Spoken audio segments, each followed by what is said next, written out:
completo, porque yo he traído un poco, le doy a usted esto y a usted le doy esto. Muy bien.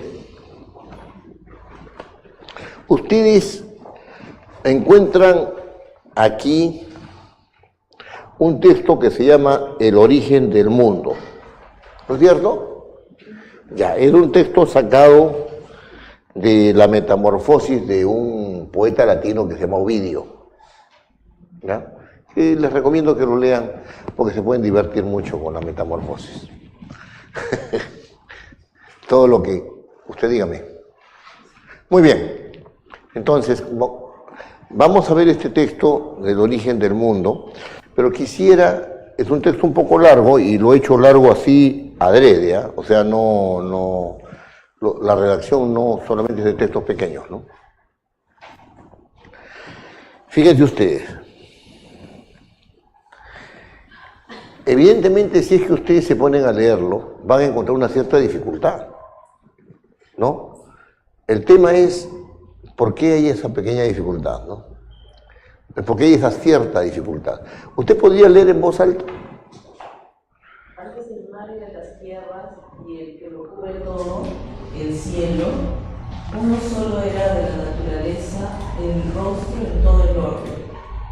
Al que divino caos, ruda y desordenada mole, y no otra cosa sino peso inerte, y acumuladas en él, unas discordes, simientes de cosas no bien unidas. Muy bien. ¿Podría usted continuar?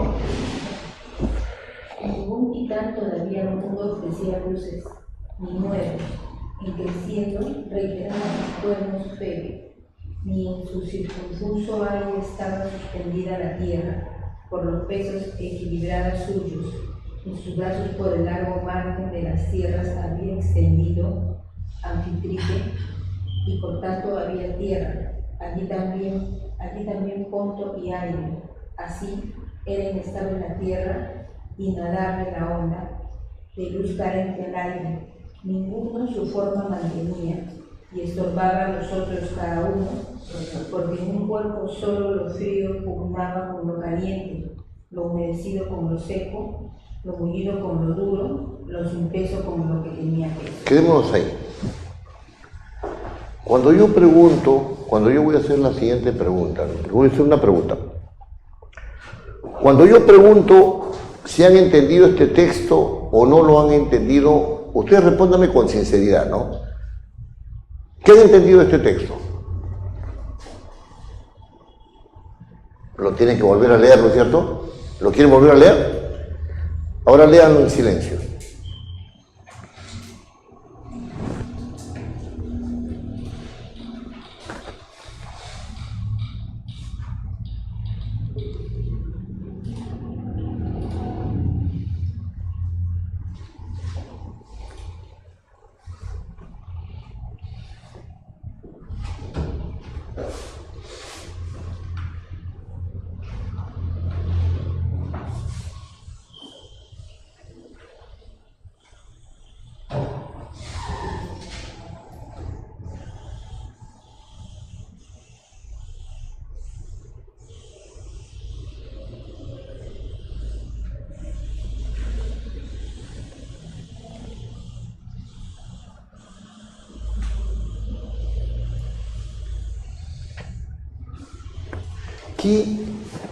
¿Qué es?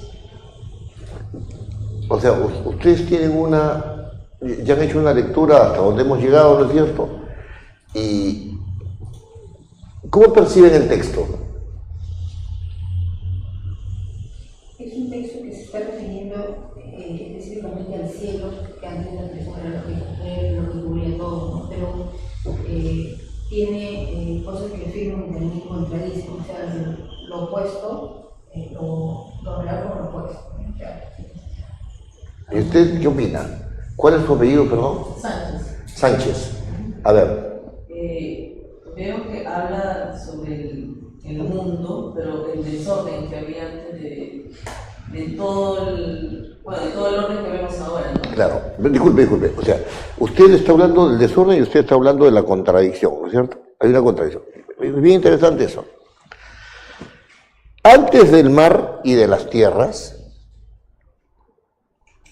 y el que lo cubre todo, el cielo, ¿no es cierto? O sea, antes del mar, de las tierras y el cielo, ¿no es cierto?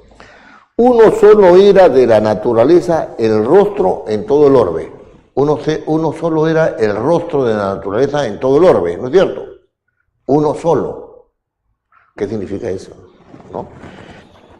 Al que dijeron caos, ruda y desordenada mole, y no otra cosa sino peso inerte, y acumuladas en él unas discordes simientes de cosas no bien unidas.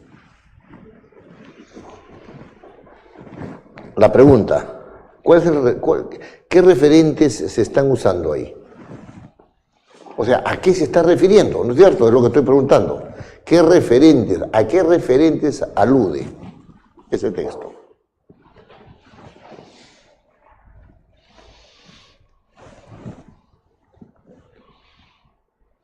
Solamente, muy bien. La naturaleza, muy desordenada. Lea de nuevo. Fíjense, estamos tratando de decodificar, ¿no es cierto? De interpretar el texto, ¿no? Eso es lo que estamos haciendo. Y ustedes en este momento están acudiendo a todos sus recursos lingüísticos para ver de qué se trata. ¿De qué se trata? ¿Estamos acá? ¿Cómo? La naturaleza. Sí, pero ¿cómo estaba la naturaleza? Lo que da a entender pues una masa. Correcto. Sin formas. Así, sin forma, correcto. Que está inerte, ¿no es cierto? No sé si muerta, pero que está inerte, sí. Inerte quiere decir que está en un estado así, ¿no? Pero no necesariamente muerta. No todo lo inerte está muerto, ¿no? Bueno, muy bien. Pero siguen buscando ustedes la forma de explicar qué cosa está queriendo decir, ¿no es cierto? Muy bien. Fíjense ustedes, antes del mar y de las tierras, o sea, no existe ni el mar ni de las tierras, no existen, ¿no? Y el que lo cubre todo, el cielo, o sea, tampoco hay cielo. ¿Qué imagen es esa? O sea, ¿qué referente es ese donde no hay agua, ni tierra, ni cielo? A uno se queda así, uno se queda así en el aire, como se dice, ¿no? O sea, tratando de buscarle o de darle un nombre, ¿no? Muy bien. Uno solo era de la naturaleza el rostro en todo el orbe. O sea, en todo el orbe había un solo rostro de la naturaleza, ¿no es cierto? Un solo rostro de la naturaleza. No existía ni el agua ni nada, y había algo, ¿no es cierto?, que era como un rostro, ¿no es cierto?, aparecía como una sola cosa, ¿correcto? Muy bien. Al que llamaron caos. O sea, había caos, ¿no? Que había caos. Ruda y desordenada mole, o sea, todo estaba en desorden, ¿no? Y no otra cosa sino peso inerte, o sea, estaba ahí. Y acumuladas en él unas discordes simientes, dice, simientes, o sea, ya había algo que estaba viviendo, ¿no? Unas simientes, ¿no? De cosas no bien unidas. ¿Qué les hace recordar este texto?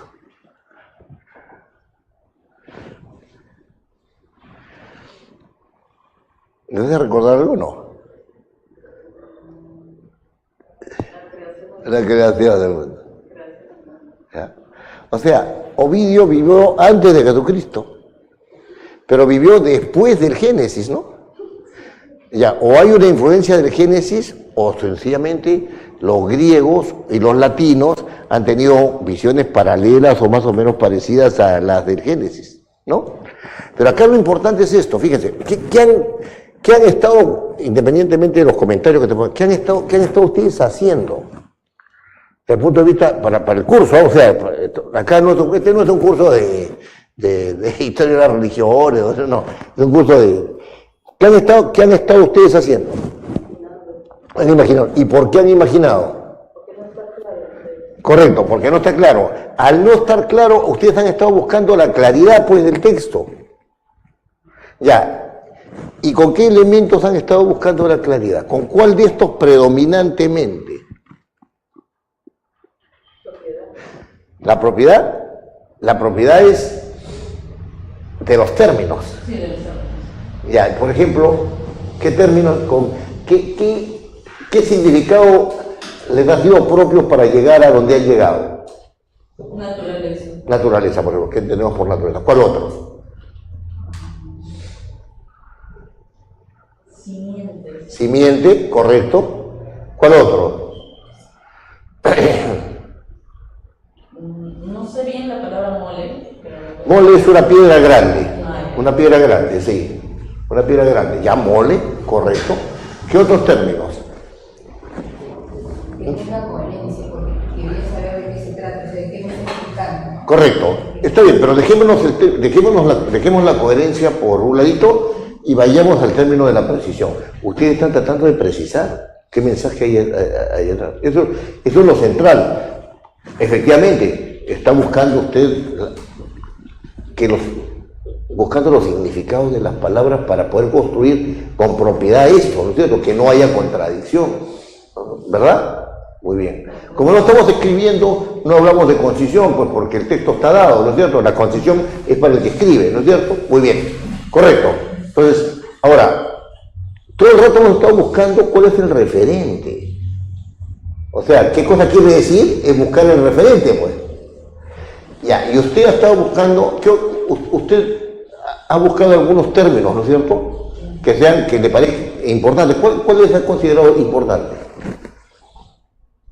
Por ejemplo, al momento que leí la primera línea, en la segunda decía que habla específicamente de la naturaleza, o sea, que todo encerraba solamente la naturaleza. Correcto, ya. O sea, usted la piedra es la que el significado de la piedra es, o cuál significado es el que le ha... Porque lo que me acaba de decir es el resultado de algo que usted ya ha hecho. A mí me interesa que usted me diga qué cosa ha hecho. Porque ya ha interpretado usted, ya dijo que es así, ¿no es cierto? O sea, pero ¿por qué ha llegado a esa conclusión? El primer párrafo, cuando Sí. lo leí completo, obviamente traté de ver de qué se trataba, pero yo tenía que entender de qué me estaba interpretando, qué me quería explicar. Perfecto. Pude captar de que me está hablando específicamente de la naturaleza, cómo era en un inicio, cómo se Bien. encontraba en un inicio. Correcto. Lo que viene después es la explicación de cómo él o la persona que escribe lo ha detallado, estaba desordenada, inerte, ¿no? Bueno, para mí inerte es algo... Bueno, vamos a poner que no haya vida, pero de eso lo vamos a conversar después. Entonces, específicamente, eso, ¿no? Que habla de naturaleza, cómo estaba en un inicio. Correcto. No lo asocié con el título porque me centré solamente en el... Está bien, pero digamos que en una primera instancia del mundo, la cosa viene como él la dice, ¿no es cierto? O sea, en la concepción de Ovidio, pues, ¿no? Ahí está. Muy bien. Pero ustedes, desde el punto de vista de su lectura, han estado buscando elementos que le permitan construir, pues. Ya, usted ha señalado esta palabra, esto otro. Una pregunta. Si han utilizado la precisión y la propiedad, o sea, han estado buscando los significados más apropiados para, eso es el principio de propiedad, y han buscado la precisión, o sea, en el sentido de, a ver, esto de qué trata es construir el objeto, porque está transmitiendo, ¿no es cierto? Ya, la pregunta es, ¿hay alguna contradicción o no hay?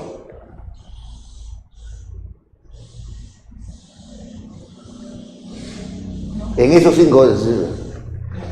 Entonces yo les hago una pregunta. Si era inerte, ¿no es cierto? ¿Qué tiene que ver la simiente ahí? Porque la simiente es el origen, es lo que da origen a algo, ¿o no? Y si da origen a algo, tiene vida. Por eso, él me pregunta, y ya usted me dice que, bueno, yo pensé que inerte era algo sin vida, pero usted me dice que no es así. Obviamente ahí recuerdas. Sí, claro, exacto. O sea, lo inerte no necesariamente es que no tiene vida. Una persona puede estar inerte y estar con vida, ¿no? O sea, un desmayo, por ejemplo, una persona se pone inerte, ¿no? No se pondrá pues dura, como muerta, pero no está muerta, ¿no? Entonces, fíjense ustedes, ¿no? O sea, hay una mole, ¿no es cierto?, no existe ni el mar, ni las tierras, ni nada, pero hay unas simientes desordenadas, dice, es el origen del mundo. ¿No? Ustedes están construyendo el objeto. Ahora, claro, cuando Ovidio hace toda la narración acerca de la creación del mundo, pone mucho más datos dentro de tu concepción, ¿no? Eso se llama cosmogonía, o sea, el origen del universo, ¿no? El origen del cosmos. Bueno, entonces dijeron, dice acá, antes del mar no hay tierras, no hay cielo, una sola era la naturaleza, una sola era la naturaleza, ¿no? O sea, tenía un solo rostro, pues se le veía de una sola manera, ¿no es cierto? Y la llamaron caos, era ruda, desordenada, ¿no es cierto? Como un peso inerte y acumulada en él unas discordes simientes de cosas no bien unidas. O sea, había un origen, en esa naturaleza inerte estaba el origen de la vida, ¿no? Así dice Ovidio. Ahora, si ustedes se van un poco más abajo, ¿dónde dejé mis lentes? Acá están. Si ustedes van un poquito más abajo, dice lo siguiente, ¿no? Ningún titán todavía al mundo ofrecía luces. Bueno, este mundo de los titanes tiene que ver con las 5 edades que tienen los griegos, ¿no? Es otra cosa que Ovidio toma. Ningún titán todavía al mundo ofrecía luces, ni nuevos en creciendo reiterados sus cuernos Febe, ni en sus circunfuso aire estaba suspendida la tierra por los pesos equilibrados suyos, ni sus brazos por el largo margen de las tierras, etc. Entonces, aquí empieza una cosa muy interesante. Un poquito más abajo dice, así era inestable la tierra, innadable la onda. O sea, era inestable la tierra e innadable la onda. Existían ondas, pero si es innadable, quiere decir que eran ondas de agua. Y entonces, ¿cómo dice que antes del mar y de las tierras? ¿Se da cuenta? ¿No? De luz carente el aire, ninguno su forma mantenía, y estorbaba a los otros cada uno, porque en un cuerpo solo, lo frío pugnaba con lo caliente, lo humedecido con lo seco, lo mullido con lo duro, lo sin peso con lo que tenía peso, etcétera, ¿no? Y ahí dice. Entonces, hay elementos que se van alternando, ¿no? Es uno, el otro, ¿no? Dice él que alternaban, ¿no es cierto? ¿No? Alternaban. Lo leo de nuevo, ¿no? Era inestable la tierra, innadable, de luz carente el aire, ninguno su forma mantenía, y estorbaba a los otros cada uno, porque en un cuerpo solo, lo frío pugnaba con lo caliente, lo humedecido con lo seco, lo mullido con lo duro, lo sin peso con lo que no tenía peso. Y les voy a hacer un comentario sobre esta alternancia, ¿no? De los contrarios, ¿no? Quizás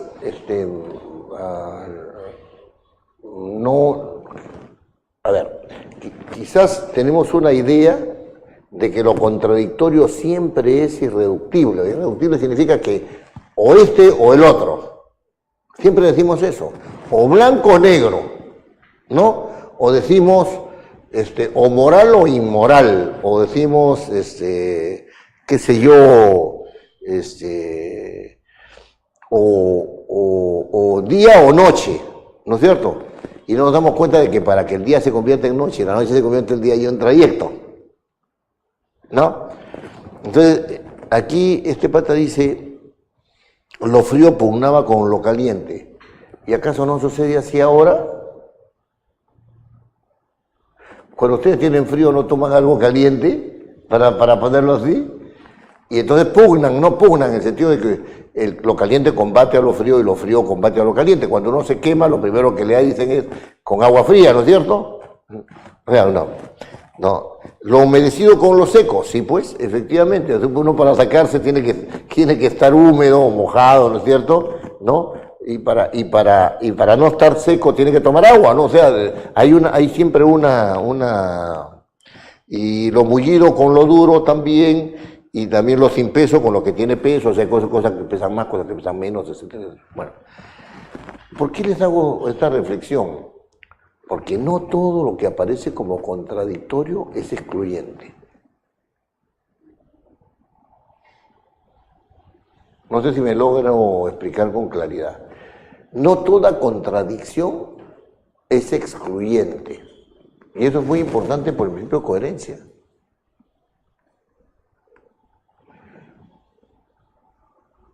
Por ejemplo, acá ustedes, después de la explicación que yo he dado, no podría decir que estos son contradictorios, sino que se alternan. ¿Se dan cuenta? A pesar de ser o el uno o el otro, pero están alternándose. ¿No? Entonces, no todo lo incoherente es excluyente. Por ejemplo, en la parte donde dice, sin otra cosa sino peso inerte, pero abajo dice que era inestable la tierra. Sí. Entonces, algo inerte no puede ser inestable porque no tiene movimiento. Bien. Bien. Allí sí hay una exclusión. No sé si me explico. Si es inerte y no tiene movimiento, ¿cómo puede estar señalándose que tiene movimiento más abajo? Algo o han solucionado el problema en el ínterin o lo van a solucionar después, pero hay una contradicción que tiene que ser solucionada.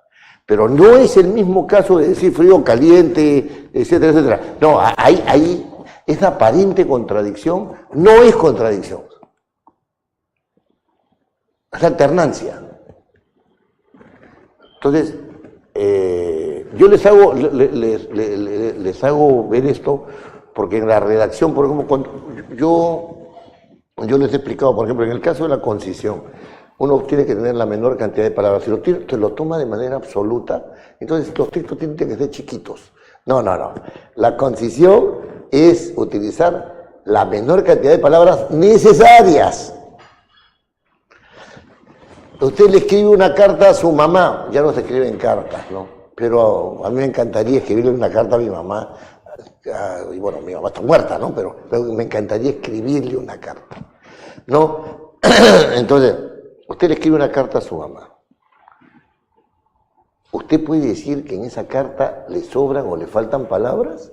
Es bien difícil, ¿no? Es bien difícil. Entonces, la concisión es algo que está en relación a.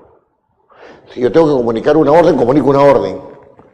Si yo tengo que escribir una carta, solicitar otra cosa, solicito. Está perfecto, ahí no hay problema.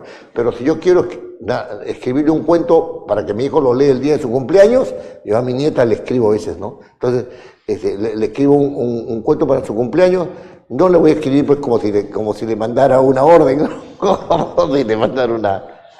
O si fuera un informe. Tiene que ser con otras características. O sea, cuando uno habla de concisión, cuando uno habla de concisión, lo que está queriendo decir es que hay que utilizar la menor cantidad de palabras en relación con el tipo de texto. Con el tipo de texto. Les cuento esto, el otro día estaba yo conversando con una secretaria de mi trabajo, que en realidad no es una secretaria, sino es una asistente de la alta dirección. Y me decía, señor Oviedo, tiene usted que, respecto a esto, tiene que hacer un pedido diciendo tal cosa y tal cosa. Está bien, perfecto. Le digo que usted lo haga porque para que salga su pedido de unos documentos más rápidos. Muy bien. Como usted sabe hacerlo bien, ya no le digo nada más.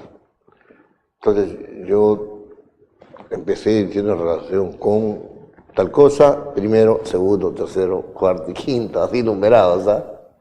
Y conclusión, ¿no? Entonces, el tema ahí es que la concisión va en relación con lo que me está pidiendo. O sea, esto es un procedimiento. Ha pasado esto, hay que hacer esto. Está bien, perfecto. ¿No? Pero si me dice, hágame un informe sobre, qué sé yo, la situación de la investigación del señor fiscal de la Nación, no va a tener una página. No va a tener una. Eso sí, entonces ahí hay una cuestión que está en relación con. ¿Qué horas son?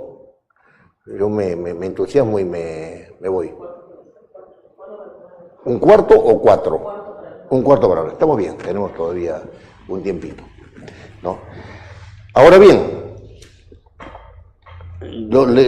sobre este texto les quiero hacer notar lo siguiente, y eso lo vamos a trabajar, no sé si en la siguiente o en la subsiguiente clase.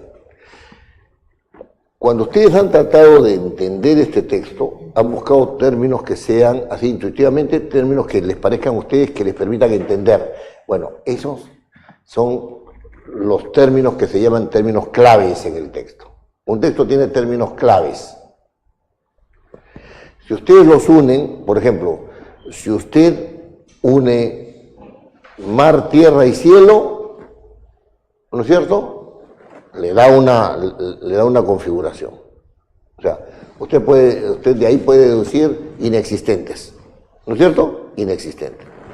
Si usted dice la palabra orbe, ¿no es cierto? La relaciona con los otros tres y resulta que se ve la Tierra como si fuera una sola, ¿no es cierto? Ya está, punto. O sea, esos son elementos nucleares en el texto. Entonces, cuando uno está redactando, también tiene sus elementos nucleares.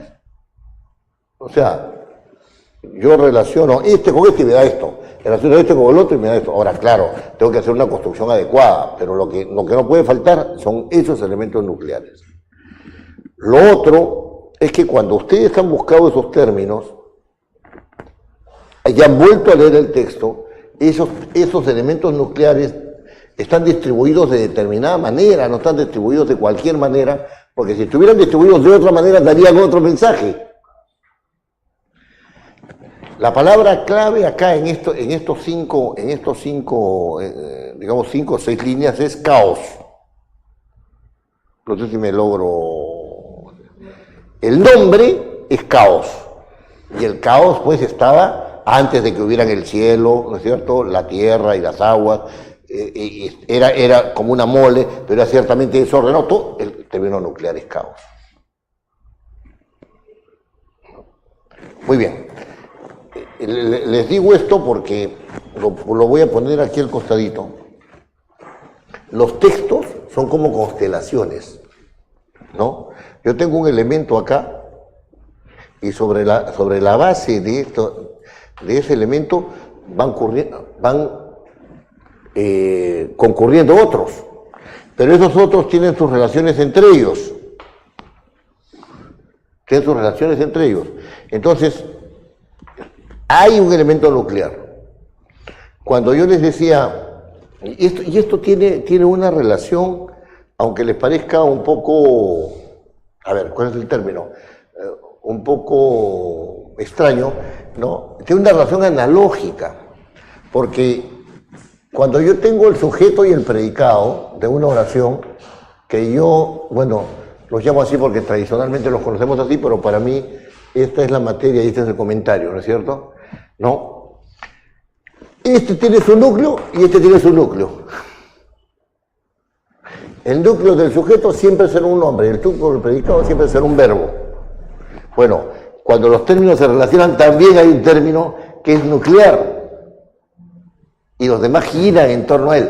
Y a veces hay varios núcleos, ¿no? A veces hay varios núcleos y este se relaciona con este núcleo y los demás van haciendo sus relaciones en torno a este, y hay un tercero que va haciendo las relaciones en torno a los dos.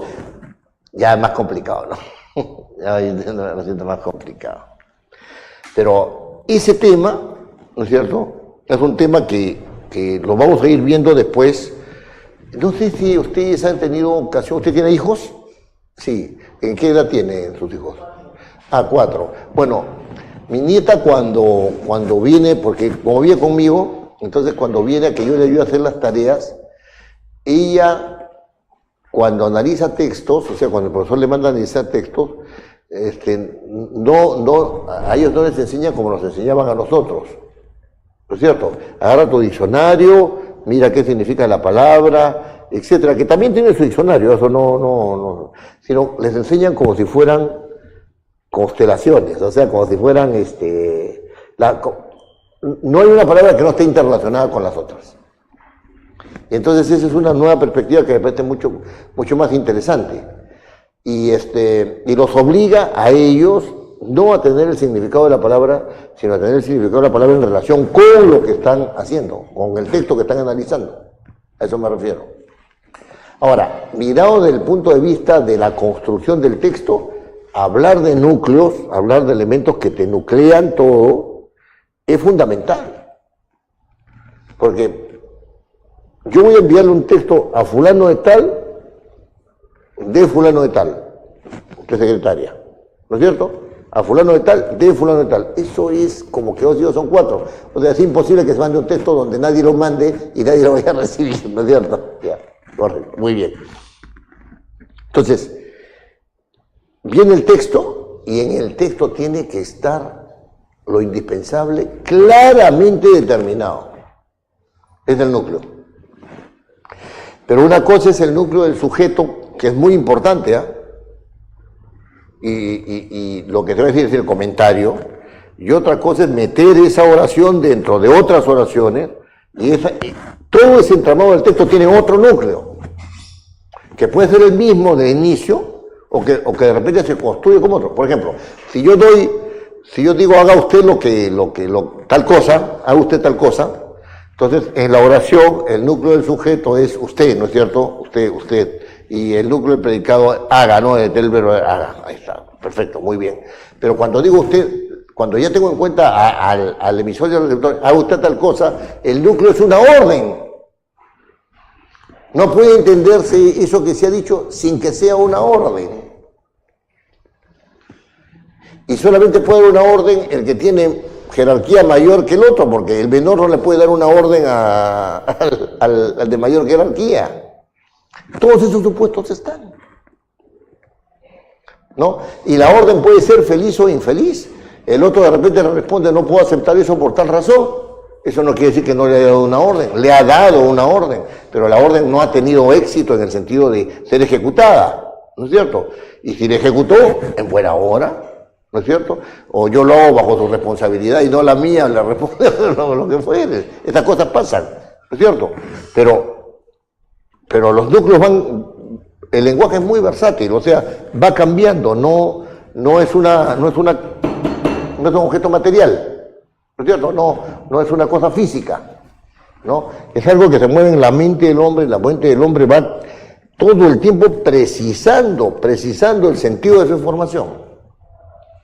A mí me gusta mucho relacionar estas cosas con la vida cotidiana para que no se crea que es una mera ficción que está aquí, una construcción mental, ¿no? Había nacido mi hija mayor, hace 36 años había nacido, y yo soñé que tenía una prótesis en el cerebro, de baquelita, acá, una prótesis. Y una voz que me decía Parkinson. La palabra Parkinson, ¿no? Uy, dije, o a mi hija le va a dar Parkinson o a mí me va a dar Parkinson. Esa fue mi primera interpretación. Pero estaba tranquilo. Y empecé a pensar, porque ninguna de las respuestas que daba sobre la interpretación de esa palabra, ese era el mensaje, ¿no? Ese era el mensaje, esa palabra, ¿no? Me satisfacía. Hasta que me di cuenta que el mensaje estaba en inglés. Parkinson. Parkinson. Y hice una mala interpretación. Y dije, detente en el hijo. Y entendí la palabra hijo, como decimos hijo en castellano, ¿no es cierto? Y después viene hija y hijo igual, ¿no es cierto? Varón o mujer, pero hijo es el genérico. Y yo lo entendí como genérico en inglés. Y entonces dije, bueno, sí, mi esposa de ese entonces ha tenido un parto difícil, ha sido un poco dura la cosa, mejor no vamos a procurar tener más hijos que no sé cuánto que por aquí y por allá. Muy bien. Y no me había dado cuenta de que la palabra son, la palabra son, significa hijo varón, porque hija mujer es daughter, y los hijos en plural son children. Entonces, no, me había equivocado en la interpretación. Entonces, detente en el hijo. Pero yo no tengo hijo. Yo tengo hija. Y nace mi segundo hijo, varón. Y ahí me divorcié. Sí, no lo hice porque nació mi hijo, ni porque mi hijo detente, sino que las circunstancias se dieron y hubo divorcio. Y se me había anunciado el divorcio, en una clave. ¿Se da cuenta? En una clave. Pero era una clave lingüística. Y era una clave que iba a demorar en interpretarse porque estaba en un idioma que no era mi idioma inmediato, ¿no? Pero que además yo sí podía acceder porque había estudiado inglés, entonces tenía esa posibilidad. Entonces, a veces no sé si les pasa a ustedes que están leyendo un texto y de repente dicen, y por una palabra o por un texto, otra cosa que aparentemente no tendría nada que ver, el leer el texto les da una luz. A mí me ha pasado varias veces, cuando leo textos, estoy pensando una cosa y de repente, aquí está, ¿no? Aquí está la respuesta. Entonces, ¿por qué voy a eso? Porque no hay que suponer de que cuando uno tiene un texto, el texto está totalmente claro, sino que hay siempre un silencio en el texto. O sea, a ver, ¿cómo me explico esto? Ustedes han hecho un memorándum diciendo tal cosa. Está clarísimo que la intención es esa y todo lo demás. El que lo recibe, agarra y dice, yo no puedo aceptar este memorándum, lo devuelvo. Por decir una posibilidad. Y usted dice, pero ¿por qué he hecho eso? Si está perfectamente hecho. Hay algo que no está visto dentro de los supuestos del que hizo el mensaje, sino que está en los supuestos del que lo recibe y que nosotros ignoramos o no hemos tenido en cuenta, conociéndolo. O sea, nunca hay que suponer que cuando uno redacta un texto y ha obtenido una claridad meridiana, todo está dicho. Eso no existe. Nunca está todo dicho. Pero remítanse a su experiencia cotidiana. Usted tiene hijos, ¿no es cierto? Ya. Habla con su hijo y usted tiene que ir pensando, ¿y me está diciendo esto por qué? ¿No es cierto? Y está clarísimo lo que le ha dicho. Mamá, no tengo hambre. Y usted también dice, ¿por qué no tiene hambre? ¿Se da cuenta? Pero está claro lo que le ha dicho. Mamá, no me gusta. Pues de verdad no le gusta, pero si siempre lo come. Algo está pasando. ¿No es cierto? O sea, nunca los mensajes son así. Sí, 100% claro, para decirlo en términos matemáticos. Siempre hay un supuesto, hay algo. Y uno no puede pretender manejar todos los supuestos de un mensaje. O sea, yo no estoy tratando de decirles a ustedes que manejen todos los supuestos de un mensaje cuando lo elaboran para quedárselo a otro. Porque eso es imposible. Sino que tengan en cuenta de que puede haber una réplica por un lado, en el buen sentido, en el buen sentido también. Porque uno agarra y dice, ¿sabes qué? Mi esposa me dice, sí, quiero irme a Nueva York. Y yo le digo, ¿por dónde? Pues le digo, si no hay plata para irse a Nueva York ahora. Pero ella está ahí con el supuesto y está ablandando el terreno todo el rato, ¿no? Entonces,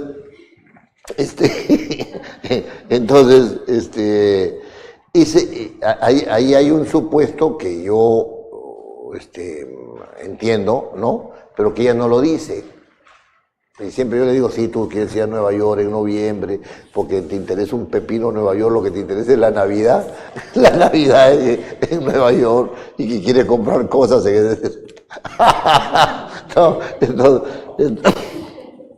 no, mientras que a mí me interesa el concierto de no sé quién y la otra de no sé cuánto, ¿no? Pero nunca, no existe un criterio absoluto de claridad. Por eso le digo, estos 4 instrumentos tienen que trabajarse. Y al principio les va a costar trabajarlo, pero después agarran esto, yo estoy acá, y ustedes mismas se van a hacer un test, o sea, una checklist. Se hacen una checklist, ¿no? Y llegan y dicen, oye, ¿acá hay alguna incoherencia? Oye, sí. Y luego, oye, pero esto está impreciso, está un poco vago. No, lo que estoy diciendo, tengo que precisarlo, tengo que precisarlo. Esta palabra está bien utilizada, no, tengo la duda, voy al diccionario acá. No, la cambio por esta otra. No, o no la cambio, o la dejo, o lo que fuere. Pero tienen que entrar en esa lógica porque la redacción es eso. Uno no recibe reglas de redacción, las aplica y ahí quedan. No, hay mucho de criterio, mucho de manejo de criterio. Ahora sí ya son las 9. Son las 9. Te he calculado exactamente para que... Bueno, nos vemos el próximo martes. Ya, qué ocurrencia. Espero que se hayan divertido.